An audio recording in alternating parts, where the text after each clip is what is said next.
Aujourd'hui, nous allons faire une leçon qui s'appelle « Je connais les caractéristiques d'une pièce de théâtre ».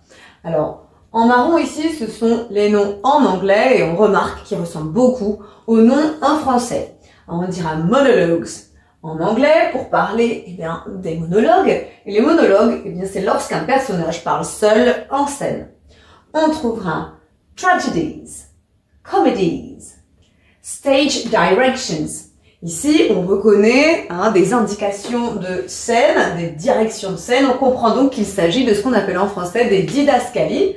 Les didascalies sont de petites indications scéniques qui vont permettre, pour les gens qui travaillent dans les coulisses, donc les costumiers, mais aussi les éclairagistes, et pour les comédiens, ça donne quelques indications quant à la mise en scène. Parfois, effectivement, pour les comédiens, ça dit si un personnage parle à part, ou alors s'il fait une entrée ou une sortie, par exemple.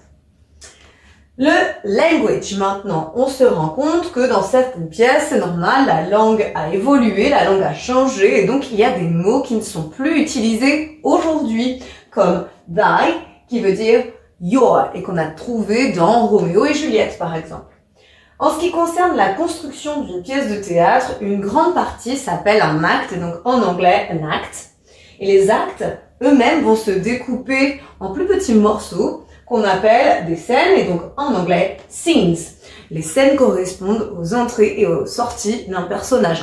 Quand il y a un personnage qui arrive et une sortie, on fait correspondre une scène. On termine avec les personnages, en anglais, characters. Et donc, quand les personnages sont présentés, bien souvent au début de la pièce, il va y avoir les liens de famille qu'il y a entre les personnages, comme ici, The King's Daughter. On a bien remarqué que c'était le génitif. Il y a une leçon complète sur le génitif pour les rapports, les liens comme ça familiaux, si jamais ce n'est pas très clair pour toi. Et on termine par dire que au moment de Shakespeare, par exemple, il n'y avait pas de femmes actrices. Et les rôles de femmes étaient donc joués par des hommes. Let's practice now. Pour voir si tu as bien retenu les caractéristiques d'une pièce de théâtre, voici ici 3 exemples. Là, j'ai Hamlet, le personnage, qui dit « to be or not to be, that is the question ». Et donc après, il y a encore d'autres paroles. Ici, on donne les exemples de Romeo and Juliet et Hamlet. Et là, on dit « apart, exit ». Alors, selon toi, à quoi cela correspond? Qu'est-ce qui est tragedies, monologue, stage directions? Quand Hamlet ici parle tout seul, à quoi ça correspond? Pas de difficulté majeure ici, c'est comme en français, un monologue, un monologue, un monologue.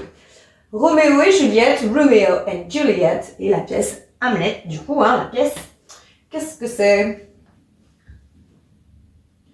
Ce sont des tragédies, tragedies. Et on termine avec apart, exit, qui sont stage directions et qui en français correspondent aux didascalies. Voilà, j'espère que maintenant c'est un peu plus clair pour toi. I hope it's easier for you now. See you later. Bye. Maintenant que tu as tout compris, entraîne-toi en faisant les exercices ci-dessous.